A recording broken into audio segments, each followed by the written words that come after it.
Hello guys welcome करना ਤੁਹਾਨੂੰ ਆਪਣੇ YouTube ਚੈਨਲ ਤੇ ਦੋਸਤੋ ਅੱਜ ਇੱਕ ਹੋਰ ਨਵੀਂ ਵੀਡੀਓ ਨਾਲ ਤੁਹਾਡੇ ਕੋਲ ਹਾਜ਼ਰ ਹੋਇਆ। ਅੱਜ ਜਿਹੜੀ ਵੀਡੀਓ ਦੋਸਤੋ ਉਹ ਵੀ ਸਲਾਬ ਦੇ ਰਿਲੇਟਡ ਹੈ। ਪਹਿਲੇ ਵੀ ਅਸੀਂ ਕਾਫੀ ਜ਼ਿਆਦਾ ਕੀਤੀਆਂ ਨੇ 4 ਤੋਂ 5 ਵੀਡੀਓ ਪਹਿਲੇ ਵੀ ਅਸੀਂ ਕਰ ਚੁੱਕੇ ਹਾਂ ਸਲਾਬ ਦੇ ਰਿਲੇਟਡ, ਜਿਹਦੇ ਵਿੱਚ ਤੁਹਾਨੂੰ ਪਤਾ ਕਾਫੀ ਜ਼ਿਆਦਾ ਜਿਹੜਾ ਨਾ ਸਲਾਬ ਪਾਕਿਸਤਾਨ ਦੇ ਵਿੱਚ ਆਇਆ ਹੋਇਆ ਹੈ, ਜਿਹਦੀ ਵਜ੍ਹਾ ਤੋਂ ਪਾਕਿਸਤਾਨ ਦਾ ਤਕਰੀਬਨ 70% ਏਰੀਆ इस टाइम सैलाब की जद है। बाकी असी दुआ करने अल्लाह पाक सानू जल्द से जल्द ये सैलाब जैसी मुश्किल सूरत हाल तो कढ़ के खुशहाली की तरफ दोबारा गामजन करे तो अल्लाह पाक साड़ी हिफाजत फरमाए, पाकिस्तान की हिफाजत फरमाए। तो कोशिश करो जिन्हें भी तुम वेख रहे हो तो अपने भैन भाइयों की मदद करो जिन्नी भी हो सकती। तुहाडे 5 रुपये 10 रुपये 20 रुपये या 50 100 रुपये जिन्ना भी तुम दे सकते हो। कोशिश करो कि तुहाडे जिहड़े करीबी फंड रेजिंग कर रही ने वैलफेयर वाले फाउंडेशन वाले जो भी फिर तुहाडे करीबी जिहड़े फंड इकट्ठा कर रही हैं, कोशिश करो जिन्ना भी तुम दे सकते हो, जिन्नी ज़्यादा हैल्प कर सकते हो करो।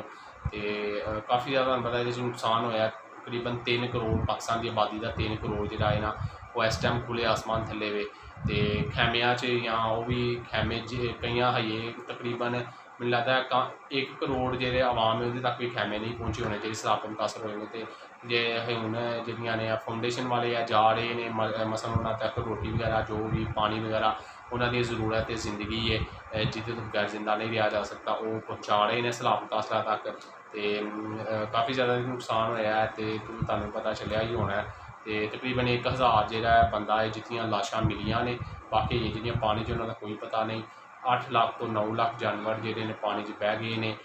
अनगिनत जिहड़ा माली नुकसान तो इंतहाई ज़्यादा होया है तो जानी नुकसान भी काफ़ी ज़्यादा जानी नुकसान होया। तो पाकिस्तान की तरीक का मैनू नहीं लगता इस तो बड़ा कोई वाक़या है मसल जी जिन्ना पाकिस्तान का नुकसान हो गया है। तो बाकी असीं दुआ करने अल्लाह पाक सानू जल्द से जल्द एक मुश्किल वक्त के पिछू कढ़ के दोबारा तरक्की की तरफ गामजन करे। तो वीडियो का टाइटल भी है ही अज कि फ्लड इन पाकिस्तान, तोनसा शरीफ, बलोचिस्तान फ्लड, सिंध फ्लड। यह वीडियो का टाइटल है। जो तुम चाहते हो किसी रिकमेंडेड वीडियो से मैं रिएक्शन लवा वो करना है वीडियो लिंक लैके मैं कमेंट बॉक्स में इंस्टाग्राम से पेज चढ़ना है। ओरिजिनल वीडियो का लिंक मिलेगा तुहानूं डिस्क्रिप्शन उन्होंने चैनल को लाजमी सबसक्राइब करना। उस तो पहले मेरे चैनल को सबसक्राइब करो। बाकी देखने वीडियो तो मिलने तुहानूं वीडियो के बाद। Let's start the video. दोस्तों न जाने खुदा हमसे कितना नाराज़ है कि एक मुसीबत जाती नहीं कि दूसरी मुसीबत आ जाती है। दोस्तों बारिशें जिन्हें खुदा की रहमत कहा जाता है हम पाकिस्तानियों के लिए बेपनाह जगहों पर ये जहमत बन चुकी हैं। कुदरती आफात से निपटने के इदारे NDMA की रिपोर्ट के मुताबिक पाकिस्तान भर में 14 जून से अब तक तूफ़ानी बारिशों और सैलाबी रेलों से 600 से ज़ायद अमवात हो चुकी हैं, जब से 11,000 से ज़्यादा अफराद ज़ख्मी हुए हैं। हर तरफ अजीब कोहराम का आलम है। NDMA की 18 अगस्त की रिपोर्ट ये बताती है कि सबसे ज़्यादा जानी नुकसान बलूचिस्तान में हुआ है, जहां 202 मौत हुई हैं, जबकि सिंध में 149, पंजाब में 144, खैबर पख्तूनख्वा में 135 अमवात रिकॉर्ड की गई हैं। दोस्तों पाकिस्तान में जारी मानसून की तूफानी बारिशों और उनके नतीजे में पैदा होने वाले सैलाबी रेलों के बाद मुल्क के कई हिस्सों में हंगामी सूरत हाल पैदा हो गई है। इस वीडियो में आपको जो मैं क्लिप्स दिखा रहा हूँ ये इन्हीं इलाकों के हैं जहाँ पर सैलाब में लोगों ने अपने माल मवेशी, अपने घर, अपने प्यारे और अपनी औलाद तक खो दी। दोस्तों बारिशों से कीमती जानें ज़ाया हुई, कई लोग बेघर हो गए और हजारों एकड़ फसलें ज़ेरे आब आ गईं। मुतासरीन का ये शिकवा है कि इमदादी कार्रवाइयाँ नाकाफ़ी होने की वजह से ज़्यादा नुकसान हुआ है, जबकि इंतज़ामिया ये कहती है कि इमदादी सरगर्मियाँ बर वक्त होने की वजह से नुकसान कम हुआ है। लेकिन इन दोनों में से सच कौन बोल रहा है इस बारे में हम कुछ नहीं कह सकते। दोस्तों डेरा गाजी खान और तोनसा शरीफ के कई देहातों को मजीद खतरा है। लोगों को महफूज मकामात तक मुंतकिल किया जा रहा है और सैकड़ों कैंप लगाए गए हैं जहां खुराक और तिब्बी इमदाद भी जारी है। तोनसा शरीफ की रिहायशी ऑनलाइन जॉब करने वाली खातून आमिरा बलोच ये कहती हैं कि हमारे गांव में कोहे सुलेमान की पहाड़ियों से इतना ज्यादा पानी दाखिल हुआ कि लोगों के घर भी बहा कर ले गया, जबकि तेज पानी के बहाव में इमदादी कार्रवाइयां बर वक्त न होने पर जानी और माली नुकसान हुआ। पहाड़ों से पानी तेजी से आया जिसमें लाशें भी शामिल थी। उन्होंने कहा कि लोगों की फसलें भी ज़ेरे आब आ गईं और खाने पीने का सामान भी बह गया। लोगों को फिक्र है कि अब अनाज नहीं है और जो उगाया जा रहा था वो भी ज़ेरे आब आ गया है। इस साल चूल्हे कैसे जलाए जाएंगे और इस साल क्या खाया जाएगा? आमिरा ये भी कहती हैं कि उनके इलाके में कोई हुकूमती सरगर्मियां नहीं हो रही और सरकार इस जानिब तवज्जो ही नहीं दे रही। लोग अपनी मदद आपके तहत एक दूसरे को बचाने की कोशिश करते रहे, सिर्फ बयानात की हद तक इमदाद की जा रही है। उन्होंने मुतालबा किया कि कोहे सुलेमान से उतरने वाले पानी को रोकने के लिए मंसूबा बनाया जाए और लोगों की मदद की जाए ताकि सैलाब के बाद भूख से अमवात शुरू ना हो जाएं।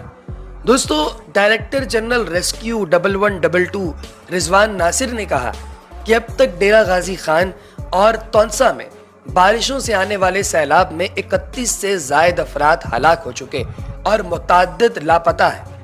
90,000 से जायद लोगों को महफूज मकामात पर मुंतकिल करने का प्लान है, जिसमें से 10% मुकम्मल हो चुका और 1100 से जायद कैंप्स लगा दिए गए हैं जहां खुराक और इमदाद फराहम की जा रही है। दोस्तों, ज़ेरे नज़र क्लिप्स में आप सिंध के क्लिप्स भी देख रहे होंगे। सूबा सिंध के मुतअद्दिद इलाकों में मूसलाधार बारिशों से जानी और माली नुकसान हुआ। सक्खर, लाड़काना, खैरपुर, दादू, नवाबशाह और नौशहरा फिरोज में मानसून बारिशों के बाद सैलाबी सूरत हाल पैदा हुई है।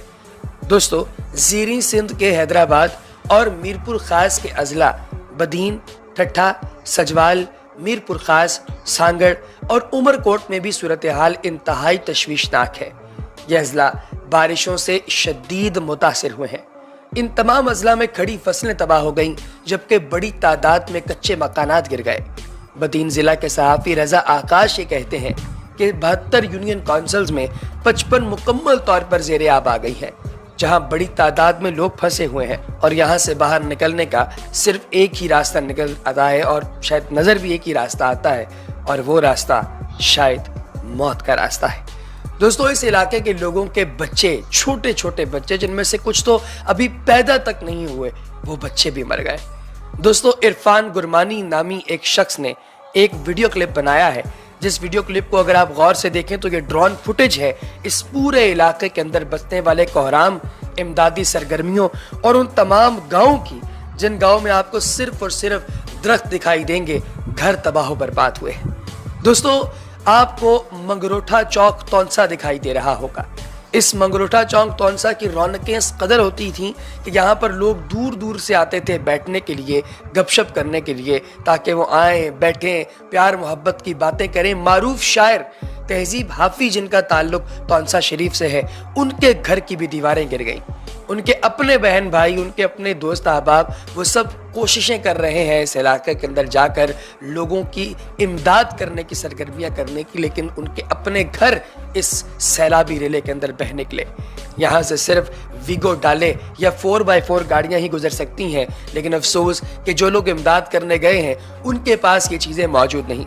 सरकार से हेलीकॉप्टर मांगे गए हैं और कुछ लोगों का ये मानना है कि सरकार इन्हें हेलीकॉप्टर देने पर तैयार भी हो गई है, क्योंकि काफ़ी सारे बाअसर लोगों ने इस दफ़ा मैदान में कदम रखा।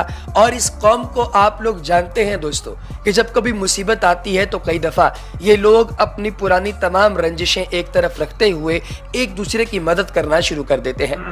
दोस्तों, शाह वलीउल्लाह नामी एक शख्स ने बताया कि तेज़ बारिश की वजह से नदी में तुग़यानी थी, लेकिन इसके बावजूद मुसलसल कोशिशों से 3 बच्चों की लाशें निकाली गई हैं। दीगर 2 बच्चों की लाशों की तलाश का अमल अंधेरा हो जाने की वजह से रोक दिया गया, जो कि दोबारा शुरू हुआ और ऐन मुमकिन है कि इन दोनों बच्चों की लाशें भी मिल जाएं। दोस्तों, शाह वली से पूछा गया कि ये बच्चे कैसे सैलाबी रेले के नज़र हुए, तो उनका कहना था कि इन बच्चों का घर एक पहाड़ी इलाके पर वाक़े है और ये रोज़ाना स्कूल जाते हुए इस नदी को पार करते हैं। आम दिनों में इस नदी में पानी नहीं होता, लेकिन आज तुग़यानी की वजह से सैलाबी रेला अचानक आया और इन बच्चों को साथ ही ले गया। ऐसा नहीं था कि सैलाबी रेला गुजर रहा था और ये बच्चे पानी को पार कर रहे थे। जब ये बच्चे नदी के दरमियान में पहुंचे तो एकदम सैलाबी रेला आ गया और इन बच्चों को अपने साथ ले गया। इस वाक़े के बाद अपर दीर के डिप्टी कमिश्नर ने जिले में दफ़ा 144 नाफिज कर दी है, जिसके तहत किसी भी शख्स को दरिया के किनारे जाने की इजाज़त नहीं होगी। दोस्तों, खैबर पख्तूनख्वा में कुदरती आफात से निपटने के सूबाई इदारे PDMA ने 23 अगस्त को सूबे में शदीद बारिशों की पेशगोई की थी, जो 26 अगस्त तक जारी रहने का इम्कान। दोस्तों ये भी बताया गया कि इंडिया के शहर मशरकी राजस्थान से कम दबाव वाली जगह से हवा का रुख पाकिस्तान में दाखिल होने का इम्कान है, जिससे मुल्क के मुख्तलिफ इलाकों में शदीद बारिशों की पेशगोई की गई। एडवाइजरी के मुताबिक शदीद बारिशों से दरियाओं और नदी नालों में तुग़यानी भी आ सकती है, जबकि बाज़ इलाकों में सैलाब का खतरा भी है, जिसकी वजह से सयाहों और दीगर मुसाफिरों से मोहतात रहने की अपील भी की गई है। दोस्तों कोशिश कीजिए कि आपके इर्द गिर्द जो शख्स आपको काबिल एतबार लगता है, जो कि वाक़तन लोगों की मदद करने की नीयत से मैदान में उतरा है, उसकी हेल्प कीजिए और अल्लाह तबारक व तआला से इस चीज़ के अजर की तौफीक और हिम्मत और तवक्को रखिए। अल्लाह पाक खैर का मामला करे। ਤੁਸੀਂ ਵੇਖਿਆ ਹੋਣਾ ਹੈ ਕਾफ़ी ज़्यादा ਜਿਹਨਾਂ ਦਿਲ ਖੂਨ ਦੇ ਆਂਸੂ ਹੁੰਦਾ ਹੈ ਵੀਡੀਓ ਵੇਖ ਕੇ। ਅੱਲਾ ਮਾफ़ करे, ਇੰਨਾ ਨੁਕਸਾਨ, ਇੰਨਾ ਕੁ ਜ਼ਿਆਦਾ ਨੁਕਸਾਨ। ਤੇ ਵਾਕਈ ਉਹ ਵੀਡੀਓ 'ਚ ਇਹਨਾਂ ਗੱਲ ਕਹੀ ਹੈ ਕਿ ਸੈਲਾਬ ਜੇ ਆਇਆ ਹੈ ਤੇ ਕਿ ਸਿਰਫ ਤੁਸੀਂ ਵੇਖਿਆ ਹੋਣਾ, ਮੈਂ ਤਾਂ ਇਹ ਤੱਕ ਜਿਹੜੇ ਵੇਖੇ ਨੇ ਜਿੰਨੇ ਵੀ ਲੋਕ ਫੌਤ ਹੋਏ ਨੇ ਉਹ ਸਾਰੇ ਗਰੀਬ ਹੀ ਹਨ। ਮਸਲਨ ਉਹ ਲੋਕ ਫੌਤ ਹੋਏ ਨੇ ਜਿਨ੍ਹਾਂ ਵੋਟ ਦਿੱਤਾ ਹੈ, ਠੀਕ ਹੈ। ਕਦੇ ਵੀ ਮੈਂ ਹਜੇ ਤੱਕ ਇਹਨਾਂ ਜਿੰਨੇ ਵੀ ਫੌਤ ਹੋਏ ਨੇ ਪਾਕਿਸਤਾਨ 'ਚ, ਮੈਂ ਉਹ ਨਹੀਂ ਵੇਖਿਆ ਕਿ ਜਿਹਨੇ ਵੋਟ ਲੈਣ ਵਾਲਾ ਵੀ ਕੋਈ ਫੌਤ ਹੋਇਆ ਹੋਵੇ। ਸਾਰੇ ਵੋਟ ਦੇਣ ਵਾਲੇ ਫੌਤ ਹੋਏ ਨੇ, ਯਾਨੀ ਗਰੀਬ ਆਵਾਮ ਫੌਤ ਹੋਈ ਹੈ, ਗਰੀਬ ਆਵਾਮ ਦਾ ਨੁਕਸਾਨ ਹੋਇਆ। ਕਿਸੇ ਜਿਹੜਾ ਸੈਲਾਬ ਸਾਰੀ ਇੱਥੇ ਹੈ ਬਲੋਚਿਸਤਾਨ 'ਚ ਆਇਆ ਹੈ, ਉਸ ਤੋਂ ਇਲਾਵਾ ਆਇਆ KPK 'ਚ ਆਇਆ, ਸਵਾਤ 'ਚ ਆਇਆ, ਸਿਰਫ ਇਹਨੇ ਗਰੀਬਾਂ ਦੇ ਘਰ ਦਾ ਨੁਕਸਾਨ ਕੀਤਾ। ਅਤੇ ਇਹ ਵੀ ਸੋਚਣ ਵਾਲੀ ਗੱਲ ਹੈ ਕਿ ਅਮੀਰਾਂ ਦੇ ਘਰਾਂ ਨੂੰ ਕੋਈ ਨੁਕਸਾਨ ਨਹੀਂ ਹੋਇਆ, ਅਤੇ ਜਿਹੜੇ ਸਾਡੇ MP MNA ਨੇ ਤੇ ਇਹਨਾਂ ਦਾ ਕੋਈ, ਤੁਸੀਂ ਵੀ ਨਹੀਂ ਵੇਖਿਆ ਨਾ TV ਵਿੱਚ ਕਿ ਕੋਈ MNA MP ਕਹਿੰਦਾ ਹੋਇਆ ਕਿ ਸਾਡਾ ਵੀ ਘਰ ਜਿਹੜਾ ਸੈਲਾਬ ਦੀ ਸੱਤ 'ਚ ਆ ਗਿਆ, ਨਹੀਂ ਆਇਆ।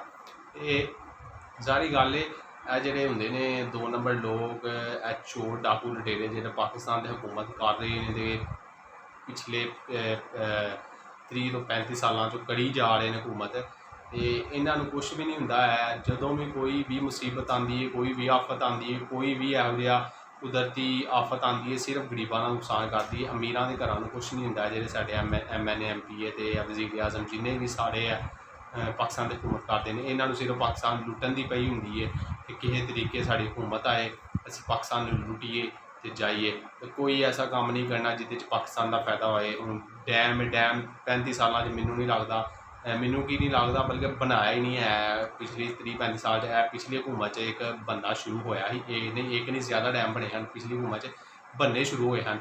ਯਾਨੀ ਇਹ ਪ੍ਰੋਸੈਸ ਦੇ ਵਿੱਚ ਹੈ ਨਾ, ਉਹਨਾਂ ਨੂੰ ਤਕਰੀਬਨ 2025 ਜਾਂ 30 ਤੱਕ ਉਹਨਾਂ ਨੇ ਨਾ ਮੁਕੰਮਲ ਹੋਣਾ ਸੀ। ਜਿਹੜੇ ਡੈਮ ਪਿਛਲੀ ਹੁਕੂਮਤ ਨੇ ਇੱਕ ਨਾਂਗੇ ਗਈ PTI ਉਹਨਾਂ ਸ਼ੁਰੂ ਕੀਤੇ ਹਨ। ਅਤੇ ਉਸ ਤੋਂ ਪਿਛਲੀ ਹੁਕੂਮਤ 25-30 ਸਾਲ 2-3 ਪਾਰਟੀਆਂ ਹੁਕੂਮਤ ਕਰਦੀਆਂ ਰਹੀਆਂ, ਉਹਨਾਂ ਨੇ ਤੇ ਇੱਕ ਡੈਮ ਨਹੀਂ ਬਣਾਇਆ। ਸਿਰਫ ਕੀ ਬਣਾਇਆ, ਆਪਣੇ ਬੱਚਿਆਂ ਦੇ ਘਰਾਂ ਦੀ ਆਪਣੀਆਂ ਜਾਇਦਾਦਾਂ, ਆਪਣੇ ਬੱਚਿਆਂ ਦੀਆਂ ਜਾਇਦਾਦਾਂ ਬਣਾਈਆਂ ਨੇ ਬਾਹਰ ਦੇ ਮੁਲਕਾਂ 'ਚ, ਯੂਰਪ ਦੇ ਵਿੱਚ, ਲੰਡਨ ਦੇ ਵਿੱਚ ਉਹਨਾਂ ਦੀਆਂ ਜਾਇਦਾਦਾਂ ਨੇ, ਉਸ ਤੋਂ ਬਾਅਦ ਬੈਲਜੀਅਮ ਵਿੱਚ ਜਾਇਦਾਦਾਂ ਬਣਾਈਆਂ ਨੇ, ਦੁਬਈ 'ਚ ਉਹਨਾਂ ਮਹਿੰਗੇ ਫਲੈਟ ਖਰੀਦੇ ਨੇ ਤਾਂ ਕਿ ਕੋਈ ਵੀ ਪਾਕਿਸਤਾਨ ਦੇ ਉੱਤੇ ਸੈਲਾਬ ਜਾਂ ਕੋਈ ਵੀ ਕੁਦਰਤੀ ਆਫਤ ਆਏ, ਕੋਈ ਵੀ ਮੁਸ਼ਕਿਲ ਵਕਤ ਆਏ, ਅਸੀਂ ਚੁੱਪ ਕਰਕੇ ਤੇ ਉੱਥੇ ਆਪਣੀਆਂ ਜਿਹੜੀਆਂ ਜਾਇਦਾਦਾਂ ਬਣਾਈਆਂ ਨੇ ਲੰਡਨ 'ਚ, ਬੈਲਜੀਅਮ 'ਚ, ਦੁਬਈ 'ਚ, ਉੱਥੇ ਤੁਰ ਜਾਈਏ ਅਤੇ ਆਵਾਮ ਜਿਹੜੀ ਹੈ ਉਹ ਮਰ ਜੇ, ਜੋ ਮਰਜ਼ੀ ਹੋਏ। ਸਾਨੂੰ ਕਾਹਦੇ ਨਾਲ ਆਵਾਮ ਦਾ ਹੈ ਵੀ ਪਾਕਿਸਤਾਨੀ ਜਿਹੜੇ ਹੁਕਮਰਾਨ ਨੇ ਨਾ, ਉਹਨਾਂ ਦਾ ਇਹ ਹਾਲ ਹੈ ਕਿ ਉਹਨਾਂ ਨੇ ਆਪਣੀ ਸਾਰੀ ਗੱਲ ਜਾਇਦਾਦਾਂ ਬਾਹਰ ਬਣਾਈਆਂ ਨੇ, ਬੱਚਿਆਂ ਦੀਆਂ ਜਾਇਦਾਦਾਂ ਬਾਹਰ ਬਣਾਈਆਂ ਨੇ, ਸਾਰਾ ਕੁਛ ਉਹਨਾਂ ਦਾ ਬਾਹਰ ਹੈ। ਜਦੋਂ ਕੋਈ ਆ ਕੇ ਮੁਸ਼ਕਿਲ ਵਕਤ ਆਉਂਦਾ ਉਹ ਕਹਿੰਦੇ ਨੇ ਚਲੋ ਅਸੀਂ ਬਾਹਰ ਤੁਰ ਜਾਵਾਂਗੇ। ਅਤੇ ਪਾਕਿਸਤਾਨ ਕੌਮ ਜਾਣੇ ਅਤੇ ਕੁਦਰਤੀ ਆਫਤ ਦੀਆਂ ਹੈ, ਜੋ ਵੀ ਇਹਨਾਂ 'ਤੇ ਸੈਲਾਬ ਆਇਆ ਹੈ, ਸੈਲਾਬ ਜਾਣੇ ਅਤੇ ਵਾਪਸ ਜਦੋਂ ਸਹੀ ਹੋਈਏਗਾ ਤਾਂ ਵਾਪਸ ਆ ਜਾਵਾਂਗੇ। ਅਤੇ ਸ਼ਰਮ ਦਾ ਮੁਕਾਮ ਹੈ ਸਾਡੇ ਹੁਕਮਰਾਨਾਂ ਵਾਸਤੇ ਵੀ ਕਿ 30-35 ਸਾਲ ਤੋਂ ਲੁੱਟ ਕੇ ਖਾ ਰਹੇ ਨੇ ਆਵਾਮ ਦਾ। ਇਹਨਾਂ ਨੇ ਪਸੀਨਾ ਨਿਚੋੜ ਕੇ ਛੱਡਿਆ, ਲੇਕਿਨ ਇੱਕ ਡੈਮ ਨਹੀਂ ਬਣਾ ਸਕੇ। ਕਿ ਕਮ ਸੇ ਕਮ ਡੈਮ ਬਣਾਉਂਦੇ ਇੰਨਾ ਹਜੇ ਕਈ ਲੋਕ ਜਿਹੜੇ ਨੇ ਕਹਿ ਰਹੇ ਨੇ ਕਿ ਡੈਮ ਬਣਿਆ ਹੁੰਦਾ ਇੰਨਾ ਨੁਕਸਾਨ ਕਦੇ ਵੀ ਨਹੀਂ ਸੀ ਹੋਣਾ। ਅਤੇ ਸਾਰੀ ਗੱਲ ਆ ਸਾਡੇ ਹੀ ਅਲਹਮਦੁਲਿਲਾ ਸਾਡੇ ਹੀ MNA ਜਿਹੜੇ ਕਈ ਹਨ ਵਿੱਚ, ਉਹ ਹੀ ਜਿਹੜੇ ਕਹਿੰਦੇ ਹਨ ਜੀ ਜੇ ਡੈਮ ਬਣੇਗਾ ਤਾਂ ਮੇਰੀ ਲਾਸ਼ ਤੋਂ ਲੰਘ ਕੇ ਡੈਮ ਬਣਾਉਣਾ ਪੈਣਾ। ਕਾਲਾ ਬਾਗ ਡੈਮ ਦੀ ਸ਼ਾਇਦ ਤੁਹਾਨੂੰ ਪਤਾ ਹੈ ਕਿਹਨੇ ਆਖਿਆ ਸੀ ਇਹ ਗੱਲ ਕਿ ਜੇ ਉਹ ਡੈਮ ਬਣੇਗਾ ਤਾਂ ਮੇਰੀ ਲਾਸ਼ ਤੋਂ ਲੰਘ ਕੇ ਬਣੇਗਾ ਜਾਂ ਮੇਰੀ ਲਾਸ਼ ਦੇ ਉੱਤੇ ਬਣੇਗਾ। ਤੁਹਾਨੂੰ ਪਤਾ ਹੋਣਾ ਕਿਹਨੇ ਇਹ ਗੱਲ ਕਹੀ ਸੀ, ਸਾਡਾ ਇੱਕ MNA ਵੀ ਉਹਨੇ ਕਹੀ ਹੈ ਗੱਲ। ਅਤੇ ਬਾਜ਼ਾਰ ਸੋਚੋ ਜਿਹੜਾ ਪਾਕਿਸਤਾਨ ਦਾ ਫਾਇਦਾ ਨਹੀਂ ਸੋਚਦਾ ਅਤੇ ਉਹ ਆਵਾਮ ਦਾ ਕੀ ਫਾਇਦਾ ਸੋਚੇਗਾ। ਜਿਹੜਾ ਪਾਕਿਸਤਾਨ ਦੇ ਖਿਲਾਫ ਗੱਲ ਕਰ ਰਿਹਾ, ਪਾਕਿਸਤਾਨ ਦੇ ਹੱਕ ਦੇ ਵਿੱਚ ਇੱਕ ਚੀਜ਼ ਬਣ ਰਹੀ ਹੈ, ਉਹਨੂੰ ਸਪੋਰਟ ਨਹੀਂ ਕਰ ਰਿਹਾ ਤਾਂ ਆਵਾਮ ਨੂੰ ਕੀ ਸਪੋਰਟ ਕਰਨਾ ਹੈ। ਬਾਕੀ ਸ਼ਰਮ ਦਾ ਡੁੱਬ ਮਰਨ ਦਾ ਮੁਕਾਮ ਹੁਕਮਰਾਨਾਂ ਵਾਸਤੇ ਜਿਨ੍ਹਾਂ ਵੀ ਪਾਕਿਸਤਾਨ ਦਾ ਲੁੱਟ ਕੇ ਪੈਸਾ ਖਾਧਾ ਹੈ। ਮੈਂ ਤਾਂ ਇਹ ਦੁਆ ਕਰਨਾ ਜਾਂ ਅੱਲਾਹ ਪਾਕ ਜਿਹਨੇ ਪਾਕਿਸਤਾਨ ਦਾ 1 ਰੁਪਈਆ ਵੀ ਖਾਧਾ ਹੈ ਲੁੱਟ ਕੇ, ਉਹਨੂੰ ਜ਼ਲੀਲੋ ਰਸਵਾ ਕਰਕੇ ਇਸ ਦੁਨੀਆ ਦੇ ਵਿੱਚ ਵੀ ਜ਼ਲੀਲੋ ਰਸਵਾ ਕਰੀ ਅਤੇ ਆਖਰਤ ਦੇ ਵਿੱਚ ਵੀ ਉਹਨੂੰ ਜ਼ਲੀਲੋ ਰਸਵਾ ਕਰੀ।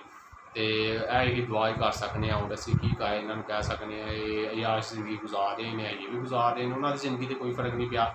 ਗਰੀਬ ਆਵਾਮ ਵਿਚਾਰੀ ਸਾਰੀ 70% ਪਾਕਿਸਤਾਨ ਦੀ ਗਰੀਬ ਆਵਾਮ ਹੀ ਵਿਚਾਰੀ ਜਿਹੜੀ ਹੈ ਨਾ ਕੋਈ ਸਲਾਹ ਤੋਂ ਮੁਤਾਸਰ ਹੋਈ ਹੈ, ਕੋਈ MN MP ਨਹੀਂ ਮੁਤਾਸਰ ਹੋਇਆ, ਕੋਈ ਸਾਡਾ ਵਜ਼ੀਰ ਆਜ਼ਮ ਨਹੀਂ ਮੁਤਾਸਰ ਹੋਇਆ। ਉਹਨਾਂ ਦੇ ਘਰਾਂ 'ਚ ਪਾਣੀ ਨਹੀਂ ਗਿਆ ਜਾਂ ਉਹਨਾਂ ਦੇ ਜਿਹੜੇ ਮਹਿਲ ਨੇ ਉਹ ਨਹੀਂ ਟੁੱਟੇ। ਇਹ ਬਸ ਗਰੀਬਾਂ 'ਤੇ ਹੀ ਆਉਂਦਾ ਸਾਰੀ ਗੱਲ ਹੈ। ਤੇ ਬਾਕੀ ਉਮੀਦ ਕਰਨਾ ਤੁਹਾਨੂੰ ਪਸੰਦ ਆਏ। ਜੇ ਤੁਸੀਂ ਚਾਹੁੰਦੇ ਹੋ ਤੁਹਾਡੀ ਕਿਸੇ ਰਿਕਮੈਂਡਡ ਵੀਡੀਓ 'ਤੇ ਮੈਂ ਰਿਐਕਸ਼ਨ ਲਵਾਂ, ਉਹਦੇ ਲਈ ਤੁਸੀਂ ਕਰਨਾ ਹੈ ਵੀਡੀਓ ਦਾ ਲਿੰਕ ਲੈ ਕੇ ਮੈਨੂੰ ਕਮੈਂਟ ਬਾਕਸ 'ਚ ਮੈਨੂੰ ਇੰਸਟਾਗ੍ਰਾਮ 'ਤੇ ਭੇਜ ਛੱਡਣਾ ਹੈ। ਓਰੀਜਨਲ ਵੀਡੀਓ ਦਾ ਲਿੰਕ ਮਿਲੇਗਾ ਤੁਹਾਨੂੰ ਡਿਸਕ੍ਰਿਪਸ਼ਨ 'ਚ। ਉਹਨਾਂ ਦੇ ਚੈਨਲ ਨੂੰ ਲਾਜ਼ਮੀ ਸਬਸਕ੍ਰਾਈਬ ਕਰੋ। ਉਸ ਤੋਂ ਪਹਿਲੇ ਮੇਰੇ ਚੈਨਲ ਨੂੰ ਸਬਸਕ੍ਰਾਈਬ ਕਰੋ। ਮਿਲਦੇ ਹਾਂ ਤੁਹਾਨੂੰ ਨੈਕਸਟ ਵੀਡੀਓ 'ਚ। ਉਨੀ ਦੇਰ ਆਪਣਾ ਖਿਆਲ ਰੱਖੋ। ਅੱਲਾਹ ਹਾਫਿਜ਼।